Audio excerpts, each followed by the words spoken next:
오늘 제자대학을 졸업하는 우리 졸업생들, 그리고 또 세가족학교를 수료하는 수료생들 축하를 드립니다.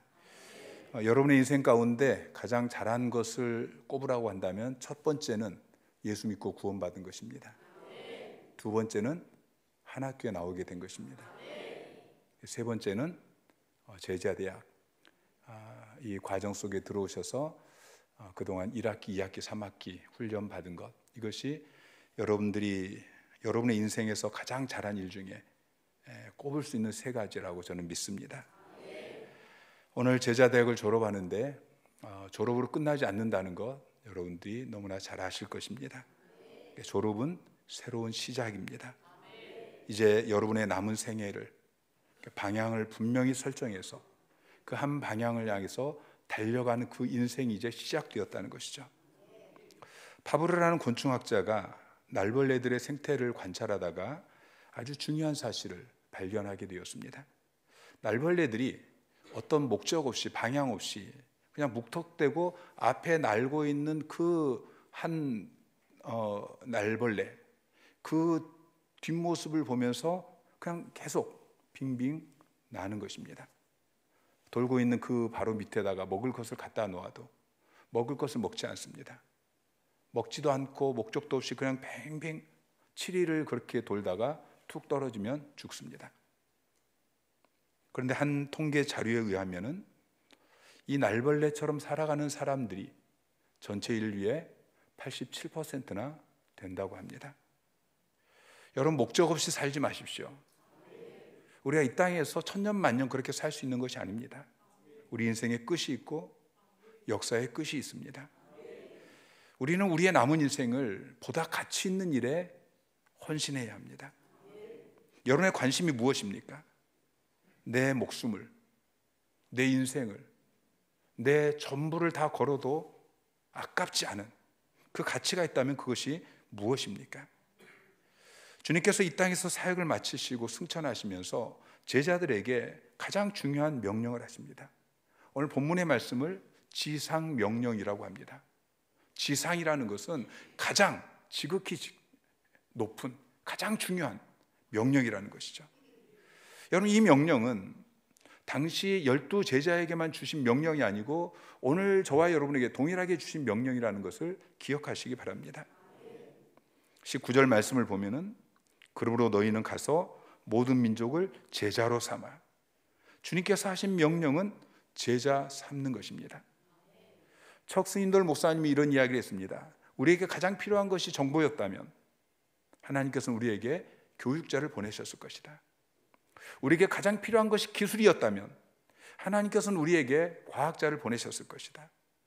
우리에게 가장 필요한 것이 돈이었다면 하나님께서는 우리에게 경제학자를 보내셨을 것이다. 우리에게 가장 필요한 것이 쾌락이었다면 하나님께서는 우리에게 연예인을 보내주셨을 것이다. 그러나 우리에게 가장 필요한 것이 관계였기 때문에 중보자이시고 화목자이신 예수 그리스도를 우리에게 보내주셨다. 이렇게 이야기했습니다.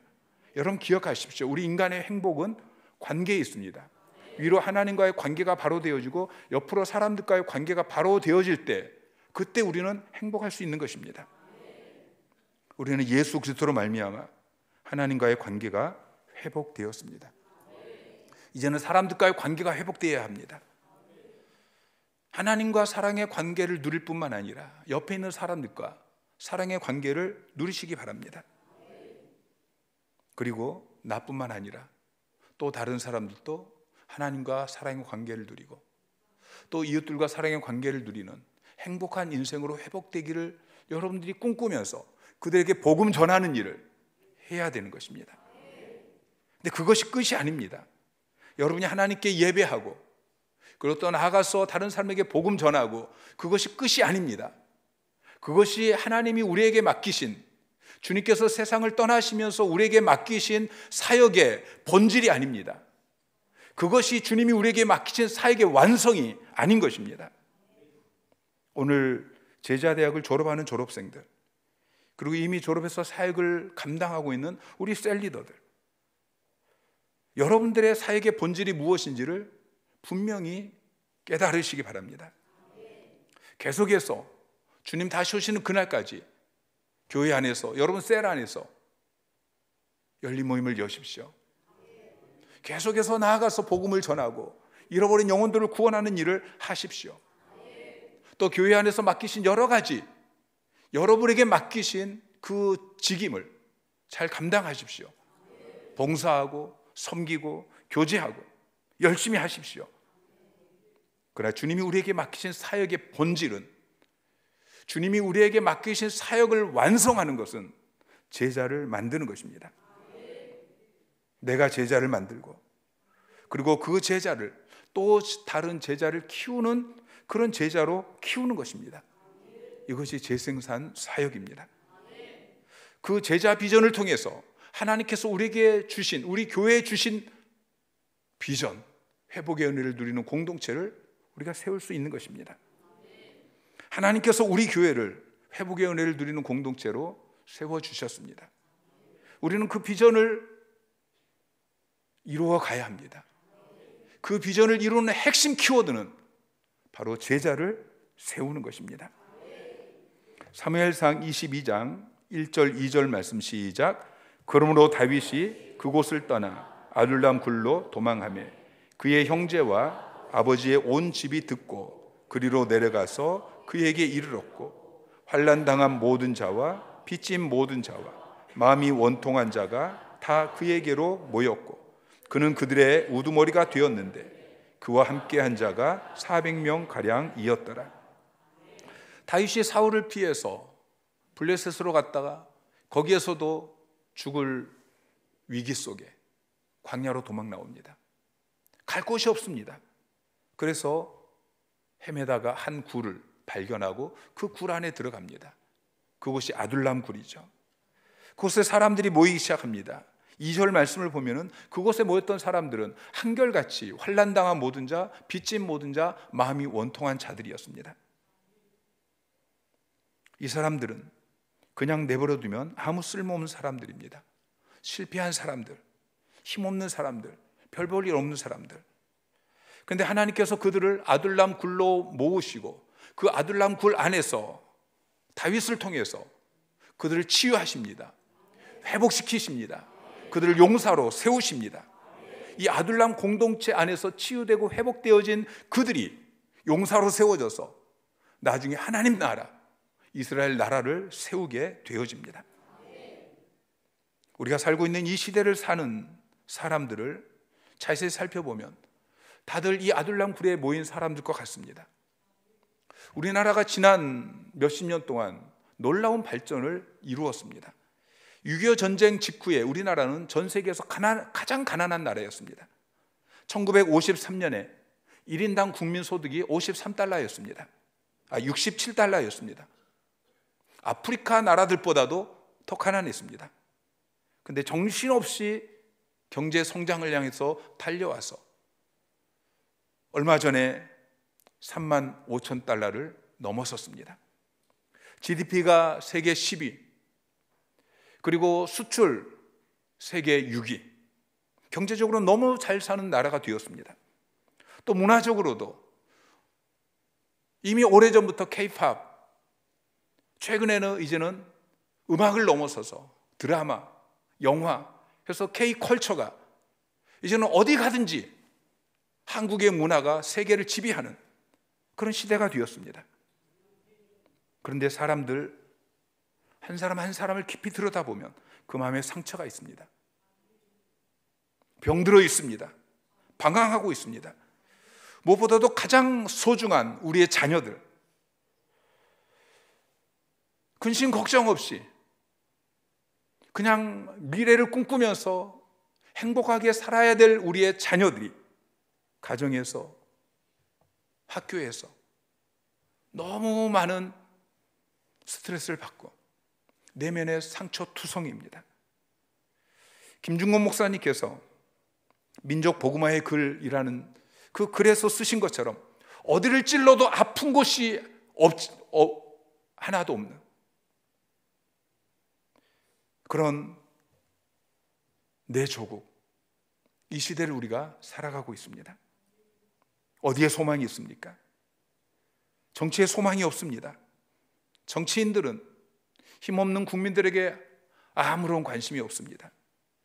경제에 소망이 없습니다. 한번 흑수저는 영원히 흑수저라고 합니다.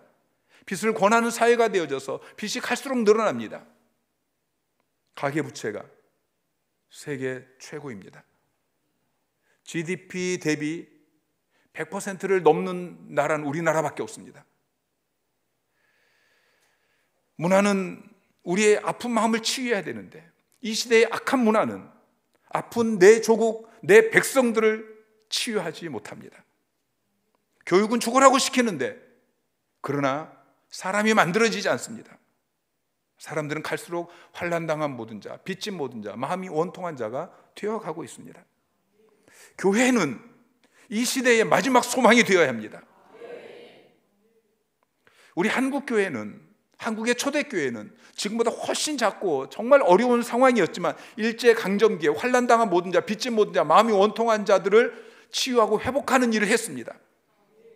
그들을 위로하고 그들을 치유하고 그들을 회복시키고 더 이상 소망이 없어서 늘 모이면 술 마시고 노름하고 인생을 자포자기했던 그 사람들이 교회에 모여서 예수 믿고 변화되어져서 그들이 학교를 세우고 그들이 병원을 세우고 그들이 교회를 세우고 그들이 독립운동하고 그래서 나라를 세우는 자들이 되었습니다. 우리 하나교회가 이런 교회가 되어야 합니다. 초대교회 같은 교회가 되어야 합니다.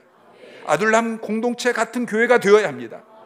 환난당한 모든 자, 빚진 모든 자, 마음이 원통한 자, 그냥 내버려두면 아무 쓸모없는 사람들, 그 어디에도 기댈 곳이 없는 사람들이 우리 하나교회 공동체 안에서 회복되어야 합니다. 회복의 은혜를 누리는 공동체, 그 안에서 개인이 회복되어지고 그리고 함께 가정을 회복시키고 교회를 회복시키고 이 민족을 회복시키고 열방을 회복시키는 그런 공동체를 세워야 하는 것이죠. 우리의 비전은 회복의 은혜를 누리는 공동체를 세우는 것입니다. 모든 사람들에게 복음을 전해서 전도를 통해서 예수를 믿지 않는 사람들에게 복음을 전하고 그래서 그들이 예수를 믿고 구원받고 그리고 함께 모여서 거룩한 예배자로 함께 예배하는 이것이 우리의 비전의 첫 번째입니다. 시편 57편 7절부터 9절까지 말씀 시작. 하나님이여 내 마음이 확정되었고 내 마음이 확정되었사오니 내가 노래하고 내가 찬송하리이다. 내 영광아 깰지어다. 비파야 수금아 깰지어다. 내가 새벽을 깨우리로다. 주여 내가 만민 중에서 주께 감사하오며 문나라 중에서 주를 찬송하리이다. 다윗이 아둘람 굴에서 결단하며 고백하고 있는 시입니다.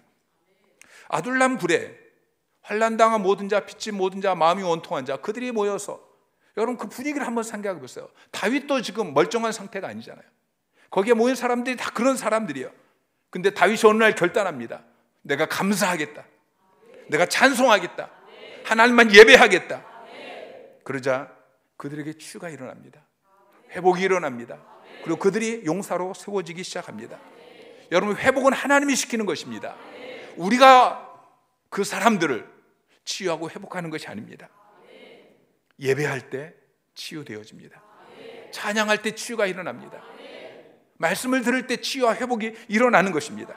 그렇게 우리 교회 안에 전도소 그룹을 통해서 전도 파라솔을 통해서 그렇게 한 사람씩 한 사람씩 교회 안에 들어와서 함께 손을 들고 찬양할 때 치유의 역사가 일어납니다. 말씀을 들을 때 치유의 역사가 일어나고 있습니다. 한 사람이 회복되어지는 놀라운 역사들이 날마다 일어나고 있습니다. 우리는 환난당한 모든 자, 빚진 모든 자, 마음이 원통한 자들에게 복음을 전해서 그들을 예배자로 계속해서 회복시키는 일을 해야 합니다. 여러분 계속 찾아가십시오. 잃어버린 영혼을 향하여서 아버지의 마음을 가지고 계속해서 찾아가십시오. 전도소그룹을 계속 여십시오. 1년에 2번씩 3번씩 그렇게 계속 전도소그룹을 열 때마다 그 전도소그룹 안에서 1명, 2명, 3명 그렇게 영혼이 추수되는 것을 여러분들이 목도하시기를 바랍니다. 그들을 거룩한 예배자로 회복시키는 일을 계속해 나가십시오. 그리고 가정을 사랑의 공동체로 회복시키는 일을 해야 합니다. 사도행전 16장 31절 말씀 시작. 이르되 주 예수를 믿으라.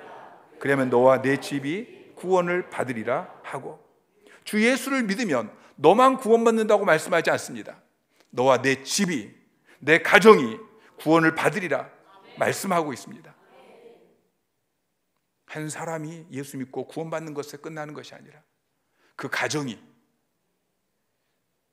모든 가족들이 예수 믿고 구원받고 그 가정이 하나님이 통치하시는 하나님의 나라, 천국이 되어야 합니다. 가정의 회복은 다르게 일어나는 것이 아닙니다. 내가 회복되어진 내가 그 공동체 안에 들어가면 그 공동체가 회복되어집니다. 내가 회복되어지면 가장 먼저 가정이 회복되어지고 일터가 회복되어지고 내가 속한 공동체마다 회복의 역사가 일어나게 되어집니다. 세 번째는 작은 교회들을 회복시키는 일을 우리가 해야 합니다. 작은 교회는 스스로의 힘으로는 일어설 수 없는 연약한 교회들입니다. 절망과 포기 가운데 있는, 비전이 없는, 소망이 없는 우리 교회가 2003년, 2004년에 그런 모습이었습니다. 근데 하나님께서 특별한 은혜를 베푸셔서 우리 교회를 회복시켜 주셨습니다. 창고에서 그냥 10몇 명이 모여서 그 예배에 무슨 치유가 있고 회복이 있고 그 교회에 무슨 성도들에게 비전이 있고, 근데 하나님께서 그 하나 교회를 회복시켜 주시니까 이 하나 교회 하나를 통해서 계속해서 수많은 개인들이 회복되고 가정들이 회복되는 역사가 일어나고 있습니다. 이제는 우리 한 교회가 아니라 이 목포 땅 가운데, 민족 가운데 수많은 우리 교회 같았던 그 작은 교회들을 회복시키는 일을 해야 되는 것입니다. 그 교회가 회복되어지면 통일한 역사가 그 지역에서 일어나게 될 것입니다. 선교지를 회복시키는 일을 해야 합니다. 창세기 12장 3절 말씀 시작. 너를 축복하는 자에게는 내가 복을 내리고 너를 저주하는 자에게는 내가 저주하리니 땅의 모든 족속이 너로 말미암아 복을 얻을 것이라 하신지라. 하나님께서 아브라함에게 주신 아브라함의 축복의 핵심은 땅의 모든 족속이 너로 말미암아 복을 받는 것입니다. 하나님은 아브라함만 복 받는 것이 아니고 아브라함의 자손만 복 받는 것이 아니고 그냥 큰 이스라엘 나라만 세우는 그것이 하나님의 복의 마지막이 아니고 땅 끝까지 땅의 모든 족속이 복을 받게 되어지는, 이것이 하나님이 아브라함에게 주신 축복이고 이것이 이스라엘 나라가 세워진 목적인 것입니다. 선교입니다. 우리 하나교회를 통해서 땅의 모든 족속이 회복되어야 합니다. 그 일을 처음에는 목사 사모 둘이서 했습니다. 근데 지금까지 목사하고 사모 둘이서만 했다면 그 일이 얼마나 확장이 되겠습니까? 지금은 셀 리더가 그 일을 하고 있습니다.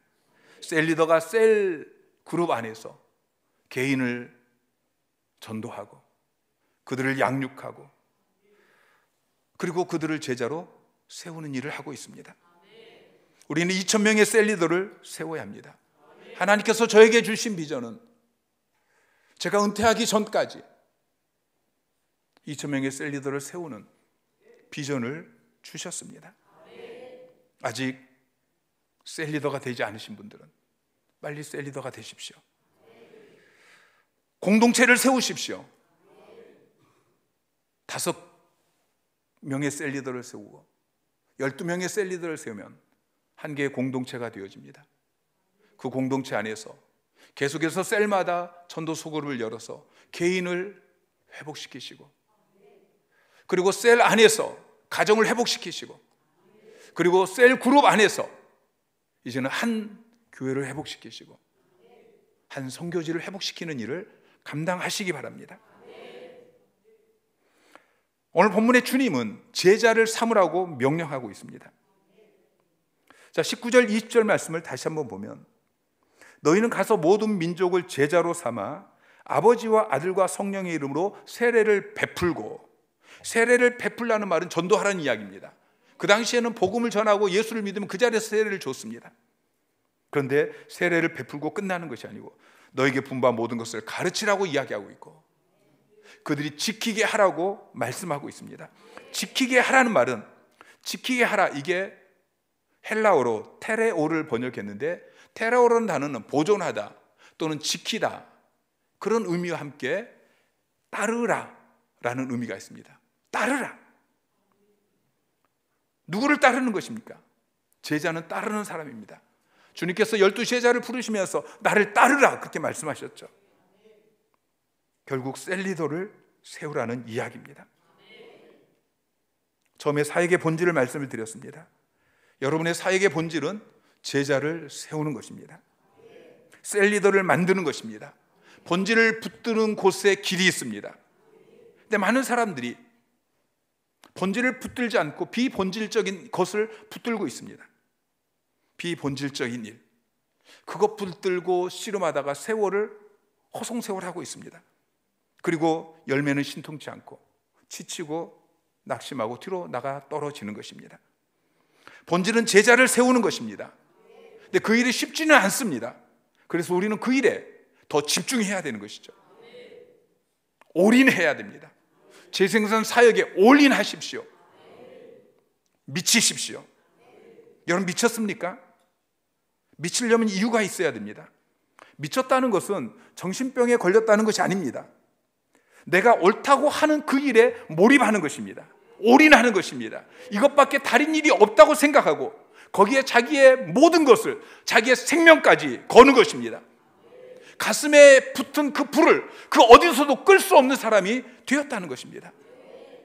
그렇게 미칠 수 있는 근거가 무엇이냐고 묻는다면, 내가 믿는 신념을, 내가 가지고 있는 그 확신을 말할 수 있어야 합니다. 주체사상을 공부한 젊은이들은 그것을 위해서 자기의 생명을 걸고 투쟁을 합니다. 자신들이 미쳐야 될 근거가 있고 그것에 대한 확신이 있기 때문이죠. 여러분 가서 제자 삼으라. 주님이 우리에게 명령하신 지상명령, 제자 삼으라는 이 명령에 미칠 만큼 여러분 근거가 있으십니까? 확신이 있으십니까? 제자 훈련의 방법을 몰라서 못하는 것이 아닙니다. 이미 다 배웠습니다. 배운 대로만 하면 됩니다. 그럼 부족한 것은 이제 시행착오를 거치면서 계속 더 배우면 됩니다. 조금 늦어지면 1년 늦어져도 되고 2년 늦어져도 되고 계속 배워나가면서 하면 되는 것입니다. 하지 못하는 것은 거기에 생명을 걸 만한 이유를 발견하지 못했기 때문에, 그래서 미치지 않았기 때문인 것이죠. 예레미야 20장 9절 말씀 같이 읽겠습니다.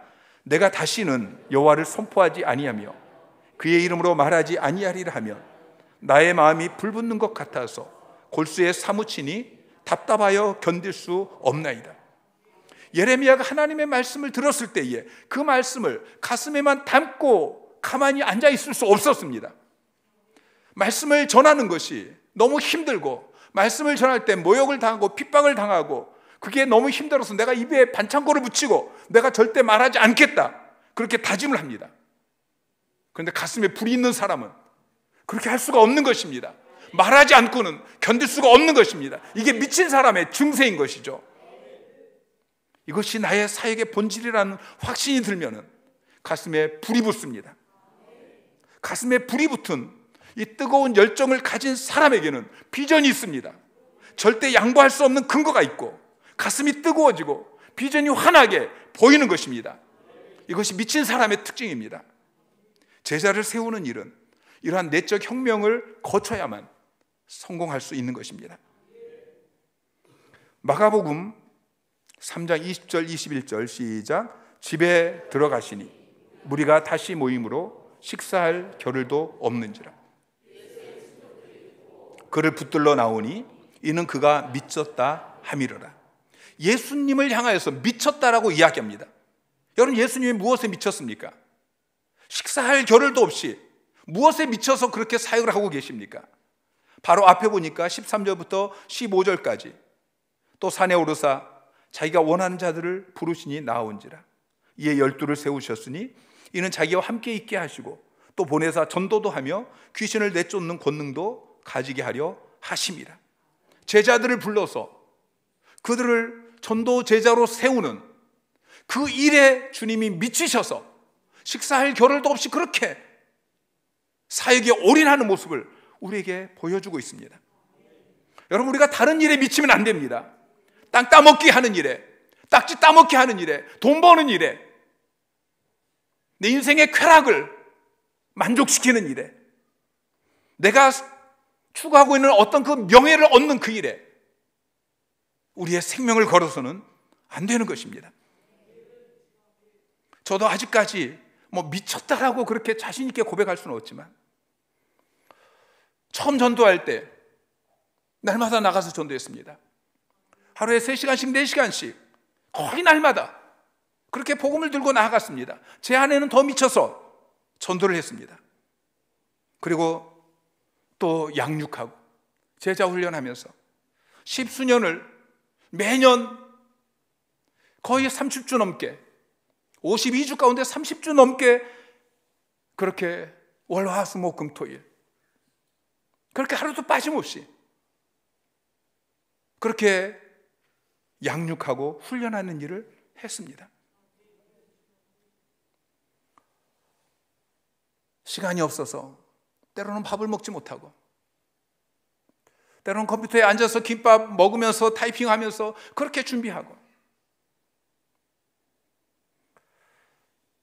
안식년을 가야 되는데, 좀 쉬어야 되는데 안식년을 갈 시간이 없고, 건축 끝나면 가야지. 건축이 늦어지고, 그리고 건축 끝나고 나서 벌써 또 몇 년이 지났죠. 안식년을 가야 되는데 못 간다고 그랬더니 누가 못 가게 하냐고. 박 목사가 안 간 거지, 누가, 박 목사가 간다 그러면 누가 막냐고. 이철호 목사님이 말씀하시더라고요.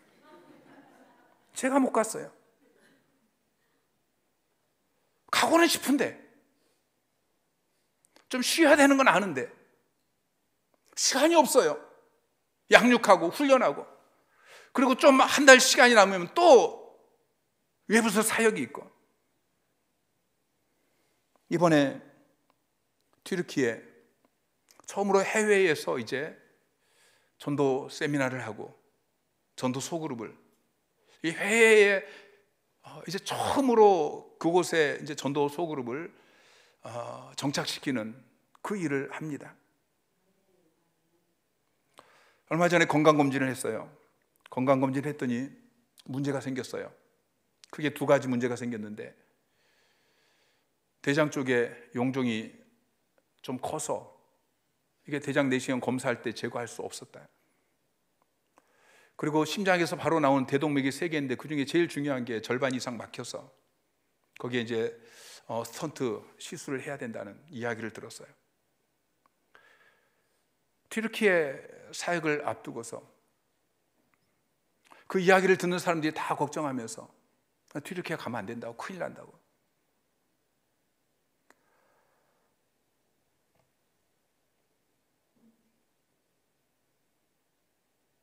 그래도 가야 된다고 그러면서 준비를 해 나갔어요. 그리고 하여튼 대장 용종 이거 제거하고, 심각한 거 아니니까 제거하고 스턴트 시술하고 3일 만에 비행기를 타야 돼요. 의사한테 물어보고 하니까 가능하대요.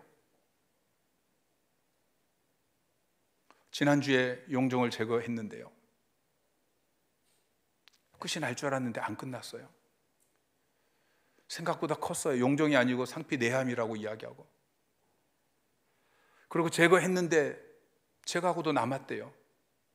그리고 그게 악성이면 이제는 복강경으로 안 된다.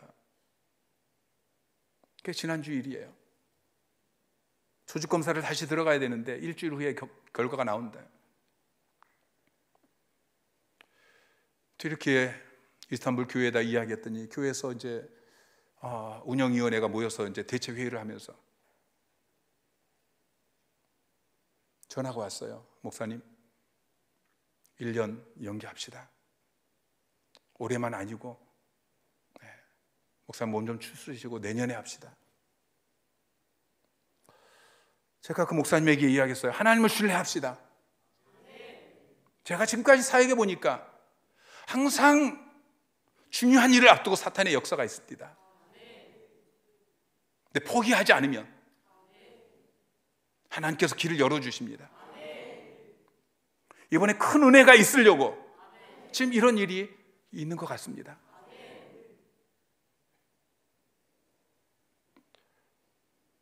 일주일 뒤에 검사 결과가 안 좋게 나오면 저 수술하지 않고 들어가겠습니다. 들어갔다 와서, 여러분 염려하면 들어갔다 와서 수술하겠습니다.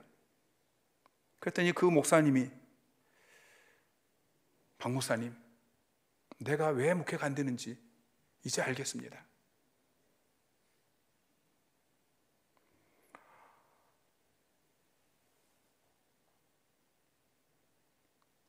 지난주 목요일 날 결과가 나와야 되는데 그 결과 또 미뤄졌어요.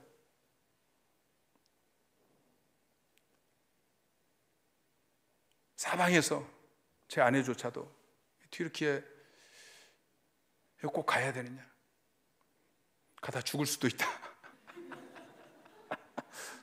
제 아내가 한 이야기예요. 가장 큰 원수는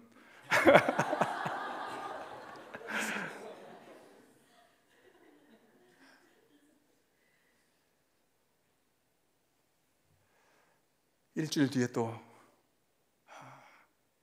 조직 검사를 했는데 뭐가 확실치 않다고 일주일 뒤에 다시 조직 검사 결과가 나온다고. 그러더니 하루 있다가 목요일 날이 원래 검사 결과를 알려줘야 되는데 금요일 날 오래. 각오를 하고 갔죠. 분위기가 안 좋으니까.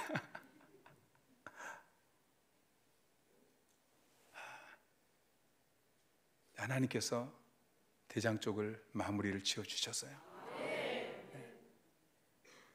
하여튼 뭐 상황은 상피내암에서 이제 대장암이라고까지 이야기하는데 괜찮습니다. 이제 6개월 뒤에 다시 한번 와서 검사를 해봅시다.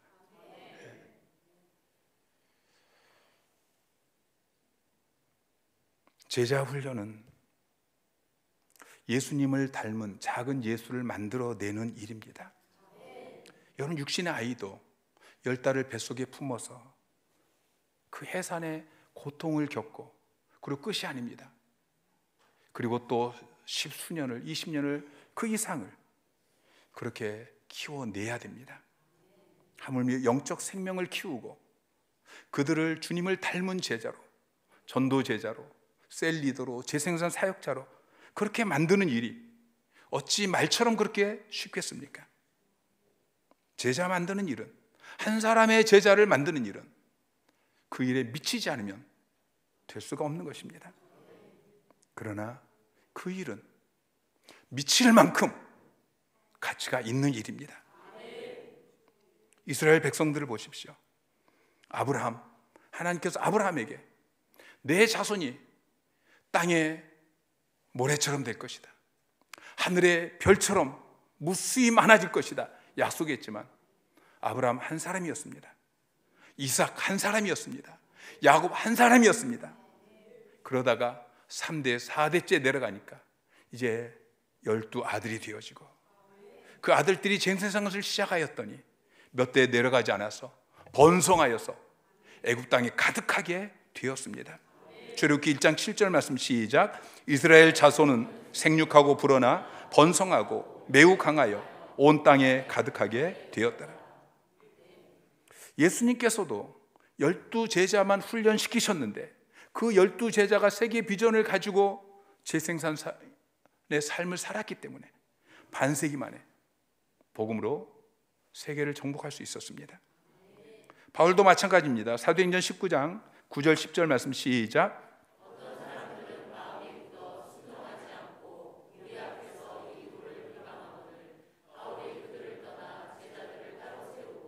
두란노 서원에서 날마다 강론하니라. 2해 동안 이같이 하니 아시아에 사는 자는 유대인이나 헬라인이나 다 주의 말씀을 듣더라. 2년 동안 이 사역에 올인했더니 아시아에 사는 사람은 모두 다 주의 복음을 들었다라고 말씀하고 있습니다. 저도 그 일에 집중하고 있습니다. 시간이 흘러서 이제 35명의 셀리더가 세워졌습니다. 그리고 전국 곳곳에 목사님들이 한 분씩 한 분씩 그렇게 제자로 세워지고 있습니다. 그 다음은 여러분입니다. 우리 김태용 목사님, 권도연 집사님, 고명래 권사님, 정승민 집사님. 여러분의 제자는 누구입니까? 여러분의 제자는 어디 있습니까? 열왕기상 20장에 보면은 죄수 한 사람을 종에게 맡기고 이 종이 그 죄수를 잘 지키도록 그렇게 지시한 한 사람의 이야기가 나옵니다. 근데 이 종이 다른 일에 바빠서 분주하게 돌아다니다가 그만 그 죄수를 놓치고 말았습니다. 여러분들이 전도에서 계속 양육되고 제자로 세워지는 사람이 어디 있습니까? 그 사람을 놓치고 있지는 않습니까? 오늘 우리에게 있는 문제점은 바쁘다는 것입니다. 너무 바쁘다는 것입니다. 청소년들은 공부하는 일에 너무 바쁩니다. 청년이 되고 장년이 되어지면 이제 직장 일하는, 돈 버는 일에 너무 바쁩니다. 근데 세상 일에만 바쁜 것이 아니고 교회 안에서도 사역이 너무 많습니다. 필요한 사역이긴 하지만 그러나 본질을 놓치게 하는, 이 다른 사역에 바빠서 제자 삼는 일, 재생산 사역이 잘 안 되고 있지는 않습니까? 본질을 놓치지 마십시오. 우리의 소원은 재생산입니다. 꿈에도 소원은 재생산입니다. 제자를 세우는 것입니다. 한 사람, 두 사람, 세 사람, 네 사람, 적어도 5사람 내 제자를 세우는 이 일에 올인하시기 바랍니다. 그 일에 미치시기 바랍니다. 주님 다시 오시는 그날까지 이 일을 감당하십시오. 그리고 짧게는 적어도 한 3년 정도만 이 일에 미치시기 바랍니다. 그러면 하나의 공동체가 세워져 있는 것을 여러분이 목도하게 되어질 것입니다.